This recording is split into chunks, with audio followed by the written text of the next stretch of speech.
What's going on, guys? It's Tuesday, September 19th, aka National Duck Like Pirate Day.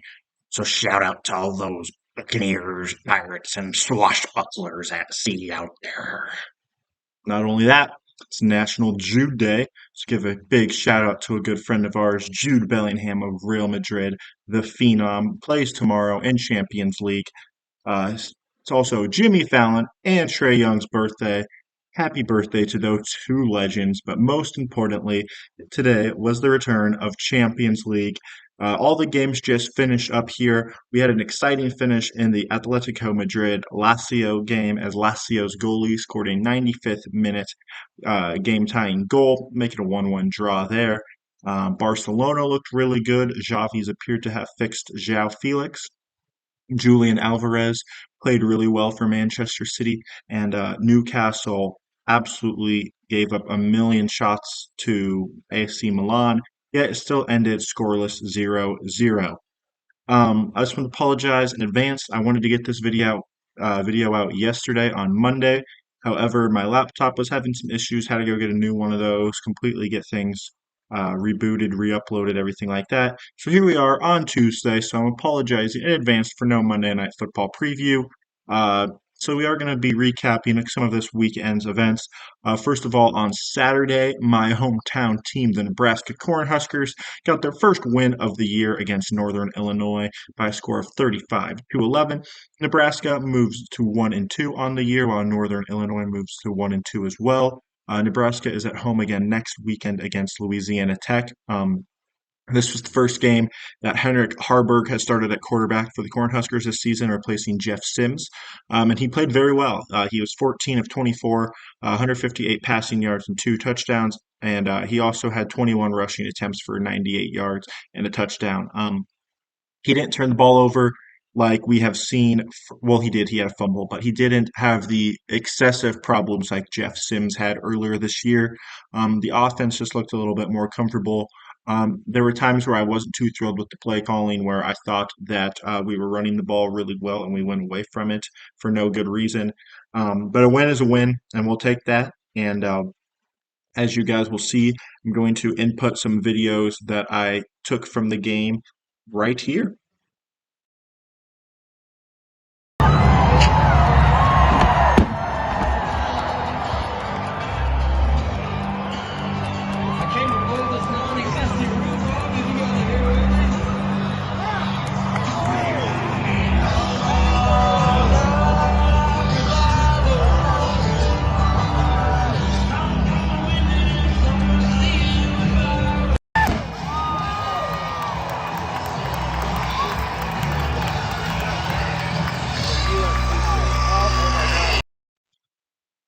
All right, I hope you guys enjoyed those videos. It was a great environment. They did a lot of cool things with the lights. They had a drone display as well. I thought it was a great environment. Nebraska's always got a great environment and it was a super fun game.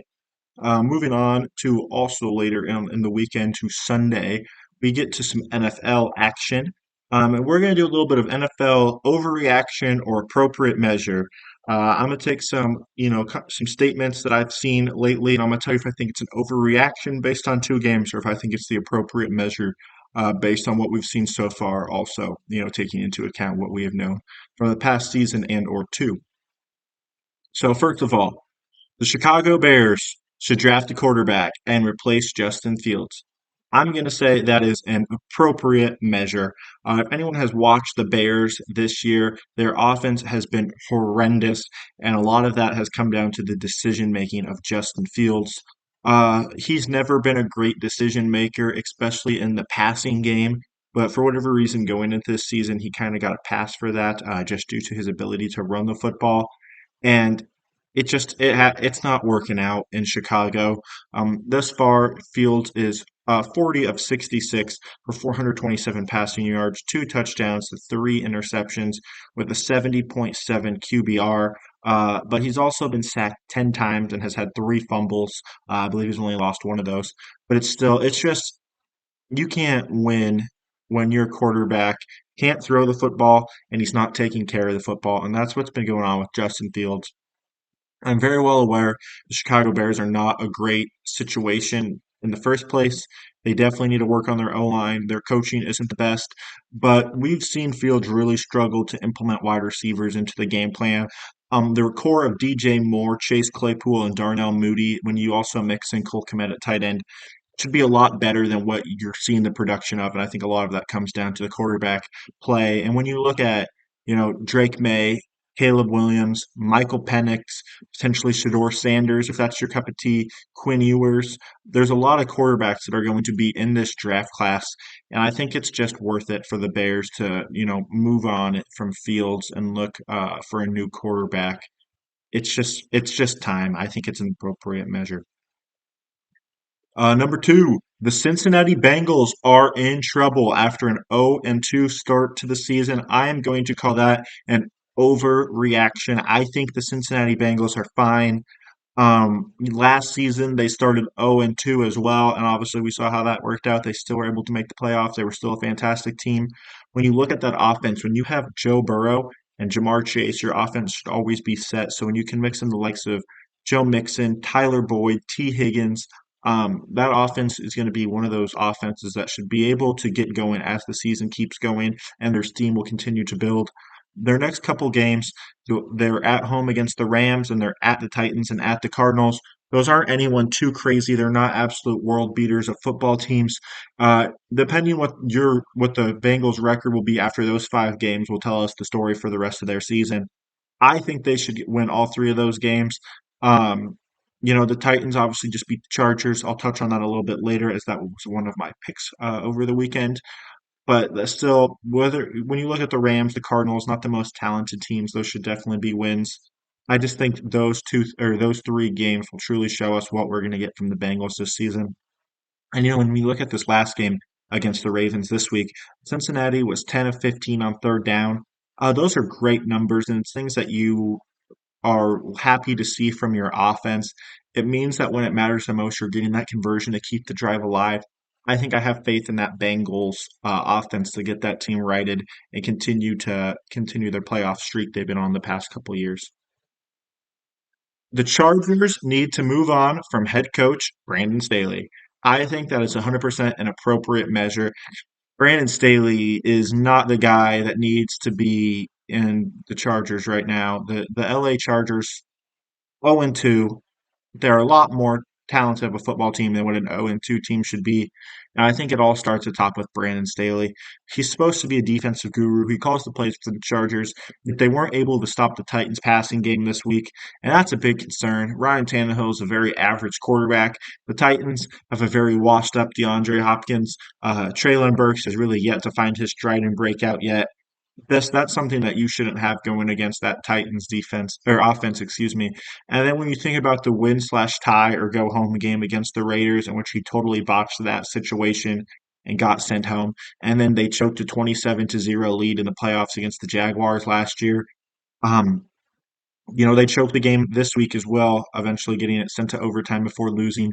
Brandon Staley's just not that guy. I know they brought in Kellen Moore this year to hopefully revitalize that offense. I'm not sure he's really doing it for me yet either. I'll give him a few more games. Obviously we got to see how things adjust as the season goes. They did not have Austin Eckler yesterday, but they need to find an offensive guru to get into the Chargers. When you look at teams like the Dolphins with Mike McDaniels, Kyle Shanahan with the 49ers, or even Matt LaFleur with the Packers, those guys have extensive offensive knowledge. And even if their teams aren't winning games, you're still seeing them put up a lot of points. And I think a system like that would be perfect for the Chargers and what they do with Herbert, Mike Williams, Keenan Allen, Joshua Palmer, Quentin Johnson, Joshua Kelly, Austin Eckler. They have plethora of playmakers in that offense. They need to figure out a way to get it going.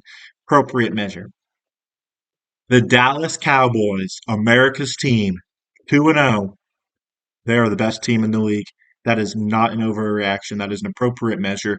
This Dallas team is legit and currently my favorite to be winning the Super Bowl this year.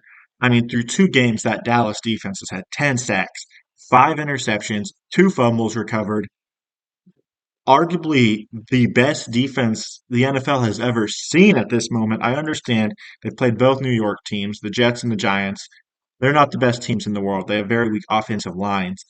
But through 2 games, the Dallas Cowboys defense have the third most fantasy points on the year. That's unheard of for a defense. And offensively, Dak's been playing great football. He this last week against the Jets, he was 31 of 38 for 255 yards, two touchdowns. CeeDee Lamb had 11 grabs for 143 yards. Um, this Dallas team's just clicking on all cylinders. Tony Pollard's been the lead back with Zeke gone, and he's really taken that role with stride. Um, the offense hasn't even really been able to show exactly what they're able to do because they've been dominating in these games so much. They've just been kind of clock burn mode. It's been crazy to see what they've done through 2 weeks. Just absolutely dominant. That defense, man, Micah Parsons might be the best player in the NFL, period, regardless of position. Um, it's between him and Mahomes as the two guys that take over a game more than anyone else in the league. This Dallas team's legit, and they're definitely going to be a threat to win it all. And they are by far the best team in the league through 2 weeks. Speaking of the New York Jets, the Jets must replace Zach Wilson at quarterback. I think that is an overreaction and would be a bad idea for the New York Jets. I don't think it will do the Jets any good to bring in another quarterback for the rest of this season. I think they just need to roll with Zach Wilson and figure out what he's going to do. And either he's going to rise up and play the way he should, or he's going to flounder out and you get rid of him. Regardless, Aaron Rodgers will be back at next year, maybe even at the end of this year, if you were to believe his words. He has all the faith in the world that he's coming back to play football next year. So, with that said, there's no reason to be wasting any assets to get another quarterback brought in just for, a half a season just because you want to make the playoffs this year. It's not worth it. I think the best case scenario is Zach Wilson absolutely flounders out and the Jets end up with a top five pick. With Rodgers not playing more than 65% of the Jets snaps this year, that first round pick will not be going to the Packers. So when you look at guys that could be available for the Jets, I think the two guys that you really have to focus on are, bear with me here, Olumoyawa Fasanau, I probably really butchered that, the left tackle from Penn State, or Joe Alt, the left tackle from Notre Dame. They need to find offensive linemen desperately, and taking one up top the draft would not be a bad idea for the Jets. When Rodgers comes back next year, you have to make sure he gets hit less than he did in the three plays he played this year. He's a valuable asset, and you just can't allow him to get hit as many times as we saw. That Jets O line needs a complete overhaul, and giving up assets to maybe bring in a quarterback isn't what's going to fix that. They need to have all assets available to use to get that offensive line improved. I think Zach Wilson needs to stay. Best case scenario, Zach Wilson's not bad. Takes you to like a 9-8 record. You can maybe trade him for a third round pick in the offseason. I think the best case is just roll with Zach Wilson. A team that played last night, a team that defeated the Carolina Panthers, the New Orleans Saints are 2-0 on the year, actually, as are the Atlanta Falcons and the Tampa Bay Buccaneers. The NFC South is a little bit better than we expected. But are the New Orleans Saints a playoff contender? I think that is a complete overreaction. I'm not buying into the 2-0 record. Derek Carr has yet to impress me thus far in his two games with New Orleans. He's been 44 of 69 for 533 yards, one touchdown pass, two interceptions, an 80.2 QBR, and he's taken 8 sacks. Those numbers on the surface aren't terrible, but when you watch him play, he's missed a couple easy throws with some, he's overthrown some guys. He hasn't made some of the best decision making as you've seen with these two interceptions. I just think that, he's not a bad quarterback, but he's not a quarterback that's going to take you very far. And, the Saints, I just don't think have enough pieces as a whole to be good enough to be a contender with just a perfectly average quarterback. Mike Thomas is back and he's looked okay. Obviously, Chris Olave is a great receiver. Alvin Kamara will be returning here, but that defense hasn't done anything too great thus far. They're not bad, but they're just certainly not a defense quite like the Cowboys that can take over games on their own. I just don't think that they're a team that's good enough to be a true contender. When you look at their next three games, they're at Green Bay, which will certainly be a high scoring game. When you look at that Packers offense, they feel like they're going to score 24 points or so every game. Just with LaFleur, those young receivers, Love, all those guys have seemed to be connecting very well to start the year. I just think that's going to be a tough game for them. They follow that up at at home against Tampa in a big rivalry game. Baker Mayfield played really well, and Tampa is surprisingly 2-0. And then the third of those three games will be at New Orleans, and you know Bill Belichick's always the guy that makes games very tough. Depending what they show in those three games will really be able to show us how they rank overall in the NFC. But I'm not buying in thus far. I think they've got a lot more to prove. And then lastly, the AFC North is the biggest mess in the NFL. 100% appropriate measure. I have no idea what's going on in the AFC North. You look at those four teams, it's a total guess how that season's going to end up. You look at the Ravens, you look at the Browns, they've both lost their starting running backs for the year. Pour one out for Nick Chubb. Terrible, terrible injury last night on Monday Night Football. I don't like watching injuries. I did not go out of my way to see the alternate angle of that, but they said it was not suitable to show on TV. So that's just never a good sign. I hear Kareem Hunt was in for a visit today. They may sign him to be their new running back. He's got a lot of experience with the Browns, but it's just certainly a huge hit to that Browns offense. And, you know, the Ravens, Justice Hill, Gus Edwards have some experience, but they were really relying on J.K. Dobbins. But Lamar hasn't been terrible, but I think all four teams have had inconsistent quarterback play. Joe Burrow was bad week one, found it a little bit more week two. As I touched on earlier, I think overall they will find it and be the best team in the AFC North, but they're certainly starting in a hole at 0-2. Lamar Jackson has played decent. He's found a good connection with Zay Flowers. I think he's going to be a great offensive playmaker for them. But we know how Lamar is. He's a very roller coaster quarterback where he can have some very high productive games and then some very head scratching games. Overall, I think the Ravens are a pretty trustworthy team when you look at Harbaugh there as well. He's a guy that certainly knows how to coach a good football team. I have a little bit of faith there in Baltimore. But then, you know, Deshaun Watson, Kenny Pickett, they played last night. Um, they show you a play or two that makes you want to buy in, and then they show you another five plays where you're like, what are these guys doing? And that's just how I feel about Pickett and Watson. Pickett wasn't terrible last night as much as he was week one against the Niners. He and George Pickens seems to be developing a nice combination there in the passing game. However, it's just I don't think it's enough overall in this division to go win it. When you look at the defenses in the league in terms of yards allowed per game, the Browns are the number two defense.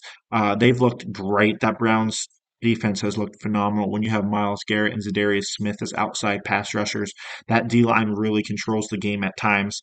And I think that's something they're really going to rely on to help them later on in the season, especially if, you know, Watson can get adjusted back to the speed of the game. Amari Cooper is always a dangerous threat, and hopefully Elijah Moore can become a better player than the theory of Elijah Moore is.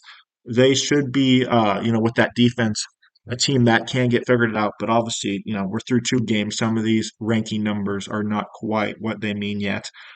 Finishing up on the rest of that division, the Ravens are seventh in yards allowed per game, the Bengals 26th, and then the Steelers 28th.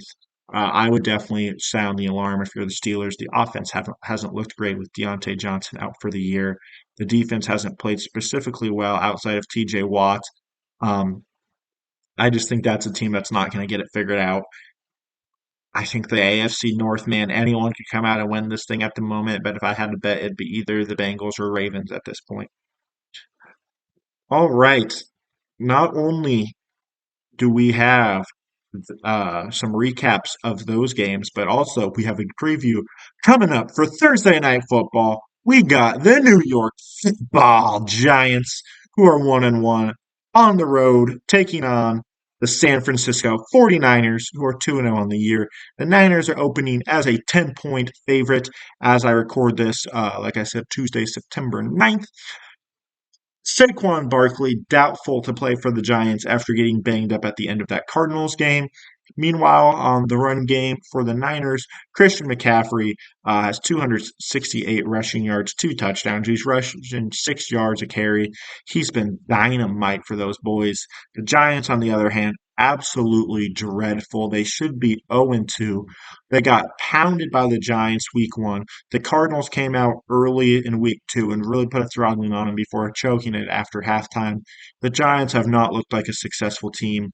at all. Daniel Jones has been 41 of 65 passing, 425 yards, two touchdowns, three interceptions. That's not any numbers that are certainly wowing you, certainly with Saquon out of the game. And then you look at Brock Purdy on the other hand, 36 of 54, 426 passing yards, two touchdowns. He's been phenomenal. The entire 49ers team has been phenomenal. The offense is clicking, the defense is playing well. This Giants offensive line has allowed 10 sacks already this season through two games. They're going to allow more in this game.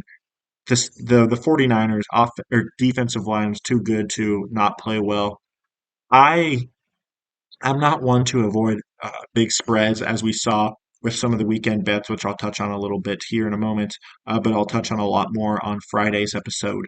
Um, you saw me take Dallas minus 10, which hit. You saw me take Michigan State minus 14 and a half, which hit.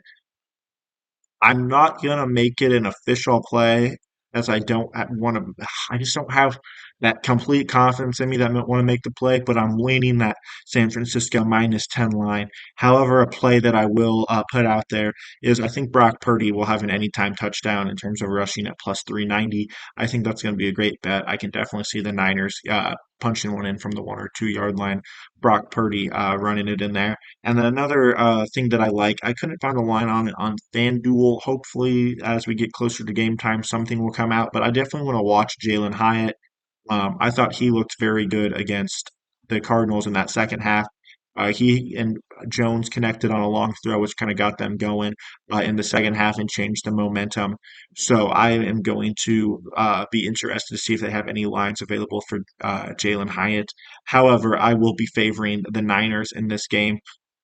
10-point spread, probably leaning that way, but I'm a little, like I said, a little hesitant on that overall. So as I touched on, we had a great week with our plays. Um, we were fantastic with college football. That BYU money line plus 270 hit felt really good and really set the entire weekend up. We had a big ticket hit in UFC. However, the PP, the Poppy Parlay, did not hit. I believe Poppy will be joining me on Friday's episode to talk a little bit about that, deliver his upcoming week's PP as well. We're going to talk about the draw decision between Grasso and Shevchenko. Um, I'll have a full recap and preview for the weekend plays going into Friday's episode, but I'll also put a little bit of a recap right here on the screen just to remind you guys. Champions League, more games continue tomorrow. I am certainly excited. Actually, I don't know if that's the word I would truly use for my Manchester United Red Devils to take on Bayern Munich. Realistically, I am very scared of that game, and I think we're going to get throttled, and I will probably be very hurt watching that. But hey, anytime that we have more soccer to watch, I'm a happy man. So I will continue to watch that. Um, we got some interesting fights over the weekend. Fazeev Gamrot, like I said, we'll probably touch on that with Poppy, and we'll recap Thursday night's football game on Friday. So I want to thank you guys for joining me. I want you guys to subscribe, like it, leave a comment, share it with your friends. Keep watching, keep subscribing. It means the world to me. I'm really just trying to get this out there, grow my brand, and most importantly, guys, stay blessed. Have a good one.